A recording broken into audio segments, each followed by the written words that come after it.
ये हमारे जाने वाले हैं कल इंडिया से बाहर, और इनका रहना बहुत जरूरी था। इसलिए हम लोगों ने 15 अगस्त को किया ताकि इनका भी काम नुकसान ना हो, क्योंकि ग्लोबल की काम जो है बहुत ज्यादा जिम्मेदारी है इनके ऊपर। और सिर्फ ग्लोबल का एक म्यूजिक ही नहीं, बल्कि मुझे लगता है कि बहुत सारे लेवल पे इन लोगों का अपना काम है। और सिर्फ भोजपुरी नहीं बल्कि इंडिया के जितने भाषा हैं सब भाषाओं में इनकी अपनी काम चलती है।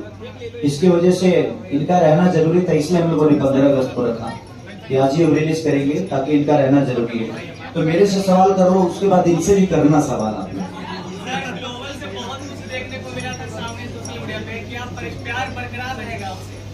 अगला शुरुआत हुई है, अभी तो प्यार इतना होगा ना कि प्यार की बाढ़ आएगी। अभी तक तो जो हुआ सो देखो, जिंदगी में बहुत सारी चीजें आती हैं, जब तक आपको ठेस नहीं लगेगी दर्द का एहसास नहीं होगा, चाहे किसी के प्रति भी हो। हमारे अपने भी ठोस देते हैं, जिनके साथ हम जो पैदा करते हैं वो भी ठेस देते हैं, जो हमें पैदा करते हैं उनको हम भी ठेस देते हैं। तो ठेस ये तो चलता रहता है जीवन में। और बड़ी आपदा आती है तो समझिए कि उसी जगह से जहां से बर्बाद होते हो ना, तो वहीं से आबाद होते हो। सिनेमा लाइन में भी ऐसा ही होता है, क्योंकि सिनेमा लाइन में और गायकी लाइन में सेम है कि जिस संगीत ने आपको नीचे दिखाया है वही संगीत एक दिन आपको ऊपर कर देगा। तो झगड़ा नहीं होता है, हम लोग का मनमुटाव होता है।